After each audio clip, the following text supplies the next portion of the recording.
Hola, ¿qué tal? Em, digamos un punto donde tal vez por el momento pareciera que fuera una transición completamente suave y natural, pero que cuando uno después lo ve como físico hacia atrás, empieza a darse cuenta que es una transición de madurez. Es una transición que realmente marca un antes y un después en nuestros procesos como físicos y y nos dan la luz hacia un mundo nuevo. Me refiero al estudio del oscilador armónico cuántico.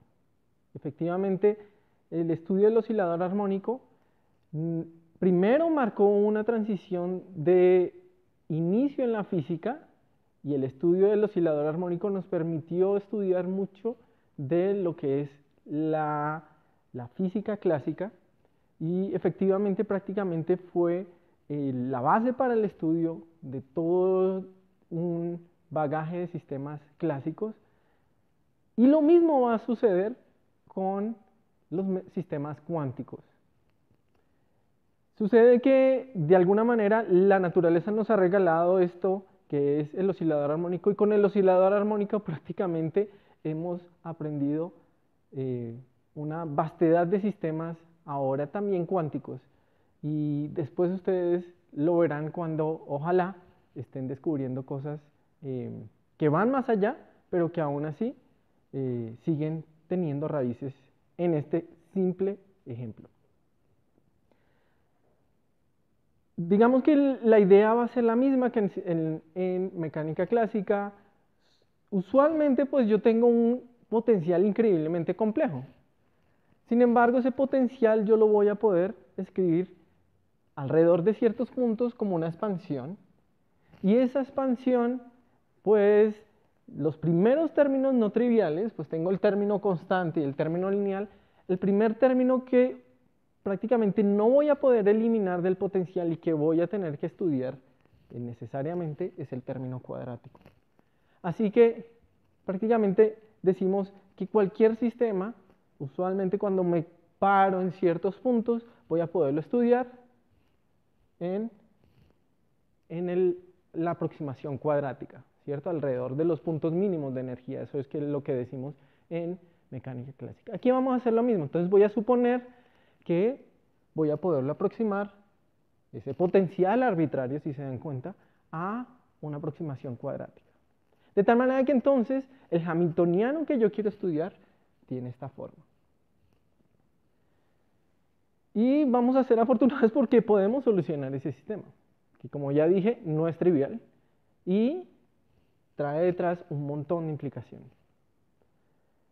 Vamos a estudiarlo primero en la representación de posición.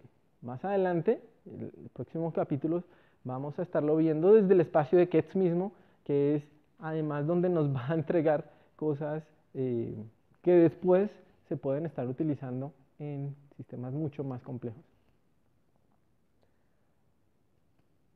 Entonces, cuando cojo este hamiltoniano y expreso su ecuación de valores propios en el espacio de posición, o sea, la ecuación de Schrödinger independiente del tiempo, en el espacio de funciones de onda, tengo esta expresión, que la puedo masajear un poco para escribirla de esta manera, definiendo el K, para que me quede un K de la misma manera que teníamos en partícula libre, y un lambda definido así en términos del omega, que me define el periodo del oscilador.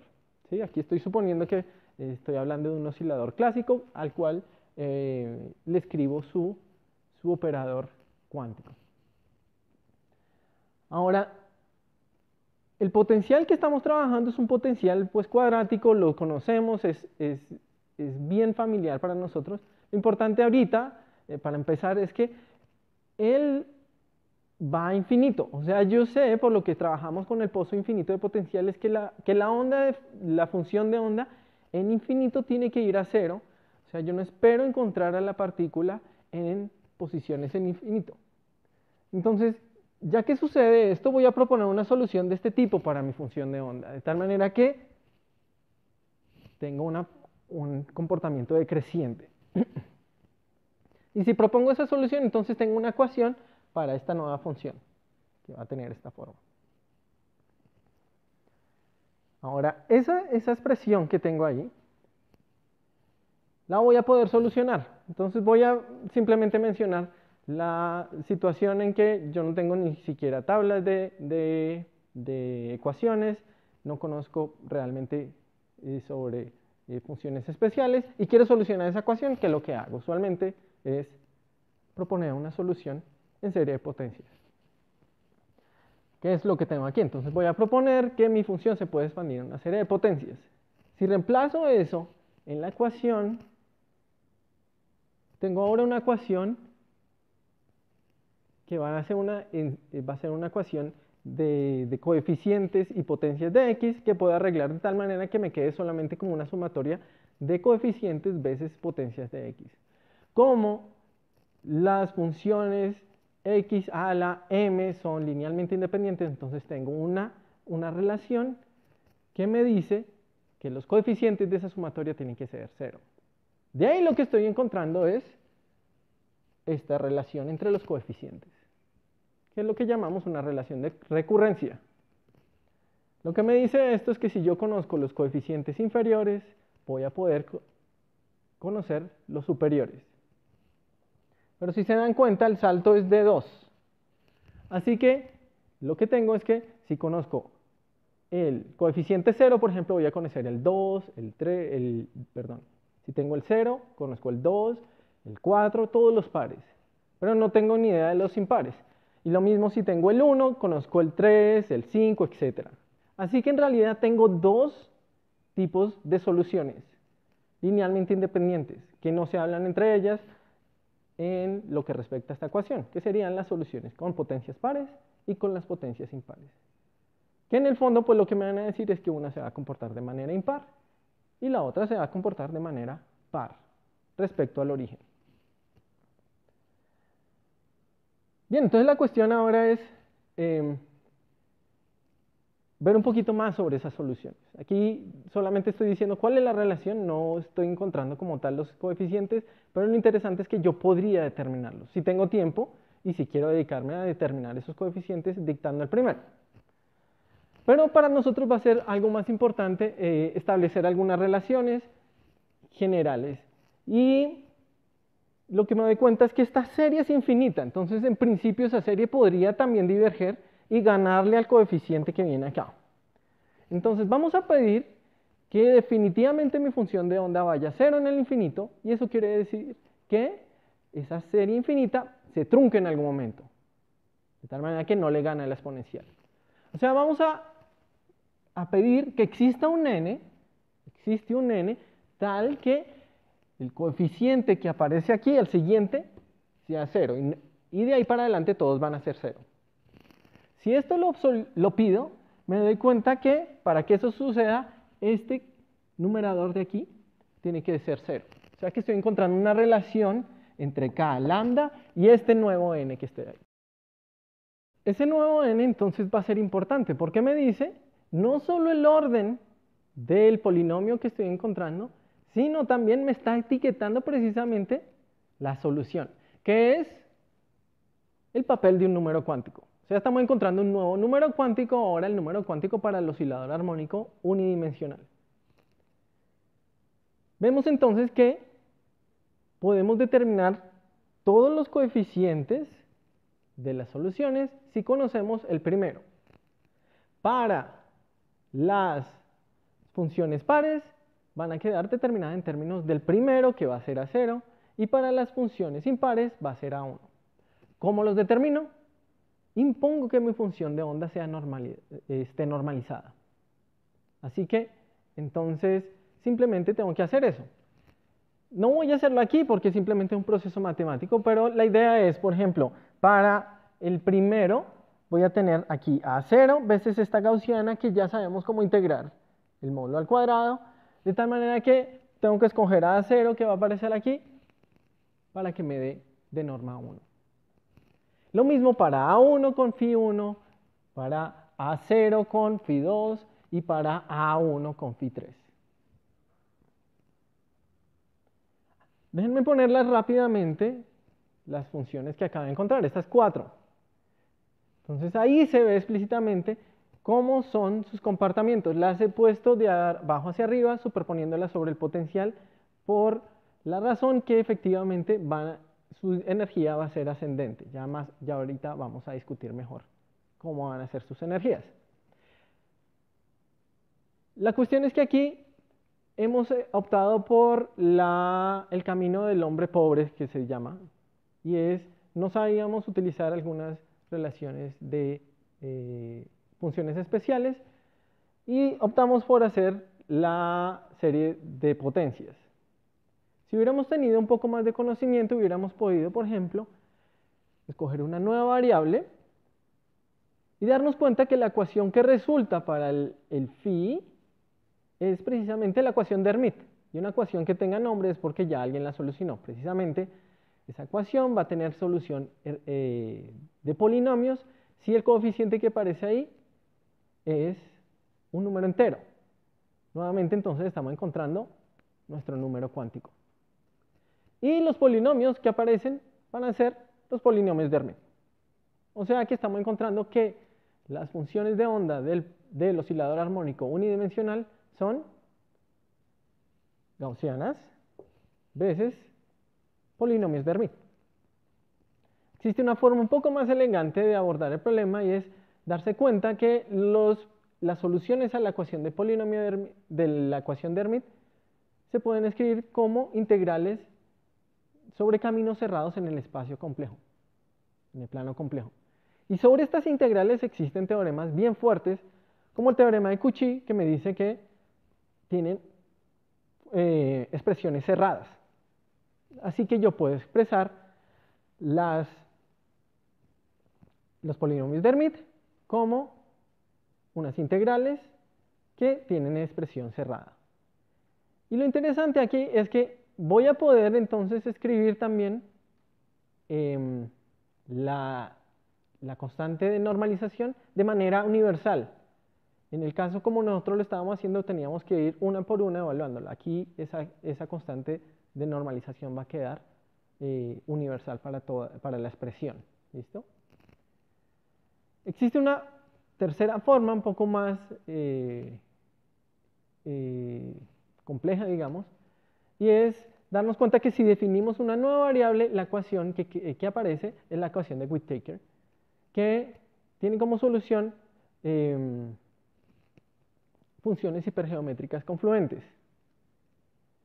Sobre estas funciones también va a existir una condición que para que sean polinomios, los coeficientes que aparecen ahí tienen que ser enteros o enteros más un medio. De tal manera que nuevamente tengo que puedo escribir las funciones del oscilador armónico como una gaussiana veces funciones especiales y funciones hipergeométricas, y puedo encontrar también una constante de normalización que es, digamos, universal. Pues depende del número cuántico, pero es universal. Ahora, mi interés no es reparar mucho en la matemática, mi interés es que pensemos un poquito más en la física. Y lo genial de este sistema es que nos va a decir nuevamente que la energía está cuantizada. Efectivamente, cuando yo cojo esta ecuación de acá, veo que hay una relación entre este K y el número cuántico. O sea, ese K no puede ser cualquiera, tiene que está etiquetado y está dictado por un número entero, o sea, es discreto. Y eso implica una cuantización de la energía. ¡Pum! Chéverísimo. Y esto nos va a llevar a algunos comentarios que nos dan luz a muchas otras cosas en la física. Voy a ir a través de esta. Entonces, lo primero es que tenemos un espectro discreto. Sucede que en mecánica clásica, cuando uno tenía estados ligados y estados libres, los distinguía porque unos tenían energía positiva y los otros tenían energía negativa. Entonces, los libres tenían energía positiva. En mecánica cuántica, uno distingue los estados ligados porque presentan un espectro discreto. Entonces, aquí está sucediendo que la energía nuevamente es discreta, igual que en el pozo de potencial infinito, porque los estados que estamos trabajando son estados ligados. Ahora, este sistema se distingue del otro porque, al contrario del pozo de potencial infinito, veíamos que la energía va como n cuadrado, o sea, cada vez los niveles estaban más alejados. En este caso, si yo tomo dos niveles contiguos, veo que la diferencia de energía entre cada nivel es idéntica. Esa diferencia era la que yo había dibujado cuando puse las funciones de onda sobre el potencial y las dibujaba exactamente a la misma distancia una de la otra. Otra cosa que descubrimos era, habíamos dicho que este número entero aquí, era un número precisamente natural, pero que incluía el cero. Si yo cojo el cero, que va a ser el estado de mínima energía que va a corresponder a esta función de onda, vemos que su energía es distinta de cero. Es h barra, un medio de h barra omega. Y esto tiene consecuencias dramáticas para la física. Con el pozo de potencial también sucedía esto. Allá trataba yo de justificarlo con el hecho que la curvatura tenía que ser distinta de cero. Acá, sin embargo, vemos que el hecho de que aparezca la energía potencial no justifica completamente que la curvatura tenga que ser distinta de cero para que la energía sea distinta de cero. ¿Qué es lo que sucede acá? Pensemos en el oscilador armónico clásico. Con el oscilador armónico clásico, si a ustedes les pido que me lo sitúen en el estado de mínima energía, simplemente tengo que dejarlo colgando. Su energía cinética es cero y su energía potencial es la mínima posible. Pero eso requiere que yo conozca dónde está el péndulo. Pensemos que yo quiero hacer eso con el oscilador armónico cuántico. Si lo dejo en el estado de mínima, de altura mínima, quiere decir que yo sé dónde está, completamente. Pero implicaría que no conozco cuál es su momento. Si no conozco el momentum, entonces esta parte va a empezar a contribuir enormemente a la energía. Similarmente, si yo sé muy bien cuál es su velocidad y trato de ponerla al mínimo, a cero, yo no voy a saber cuál es su posición y esta parte va a empezar a contribuir. De tal manera que la relación de incertidumbre me está pidiendo que sea imposible dejar al oscilador armónico en una energía cero. Vemos cómo son las consecuencias y cómo entra la mecánica cuántica a inmiscuirse completamente en un sistema que pareciera muy sencillo. Y efectivamente entra en muchos otros contextos. Esto de lo que estamos hablando se le conoce también como energía de punto cero. Y aparece en contextos tan variados como la cosmología o el átomo de hidrógeno. En la cosmología sucede que actualmente vemos que el universo se está expandiendo aceleradamente y una de las posibilidades es que sea esa energía de punto cero, que la conocemos como aquí como energía oscura, la que hace que el universo se acelere. Eso está en debate, no se conoce muy bien si ese es precisamente el origen detrás de esa expansión. Con el átomo de hidrógeno, desde los inicios, se empezó a hacer espectroscopía cada vez más fina que me permitía saber muy bien los niveles de energía. Cuando se observó y se comparó con la solución del átomo y con la solución de la ecuación de Schrödinger, se encontró que no coincidían exactamente. Aparece la ecuación de Dirac, que trae correcciones relativistas, mejoró, pero aún así no describió completamente los niveles de energía. Sucede que este efecto de energía de punto cero también corrige los niveles de energía. Pero ¿y qué tiene que ver el oscilador armónico con el cosmos y con el átomo de hidrógeno? Bien, sucede que el oscilador armónico que acabamos de ver, el oscilador armónico unidimensional, es la teoría de campos cuántica más básica que existe. Y las teorías cuánticas de campo son las que se utilizan para describir todo lo que ustedes ven, toda la materia, los átomos, las partículas. De hecho, se dice que no hay materia, lo que hay es campos cuánticos. Y si esos campos se comportan como nuestro oscilador, entonces ellos también tienen su energía de punto cero. En particular, los campos electromagnéticos que median la interacción entre las partículas en el átomo de hidrógeno tienen energía de punto cero que van a afectar a través de esto que se conoce como el efecto Lambda. Entonces, si se dan cuenta lo dramático que es este momento. Hemos aprendido sobre un sistema que nos va a presentar herramientas más adelante para una variedad grandísima, una vastedad de ejemplos y situaciones. Déjenme volver a poner las funciones de onda que acabamos de encontrar. Ya sabemos por qué las estoy poniendo una sobre la otra. Para plantear una nueva pregunta. ¿Qué pasa si yo no quiero solucionar exactamente este sistema, sino uno donde en x igual a 0 pongo una barrera de potencial infinita? Sabemos que si yo pongo eso ahí, tengo que pedirle a mi función de onda que en x igual a 0 sea igual a 0. Si se dan cuenta, la ecuación de Schrödinger que va a aparecer no va a cambiar, ¿cierto? Lo que cambian son las condiciones de frontera. O sea que esas funciones me van a solucionar esta ecuación, pero solamente las funciones impares van a satisfacer la nueva condición de frontera. Así que hemos solucionado dos sistemas en un solo intento.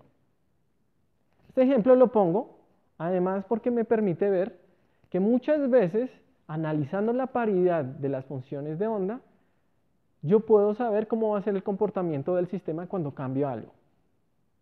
Es algo a lo que no me quiero detener, pero que les da el sabor, por ejemplo, aquí, de cómo se pueden abordar otros sistemas sabiendo uno básico. Entonces, espero les haya gustado. Algún día se acordarán de este momento. Hasta luego.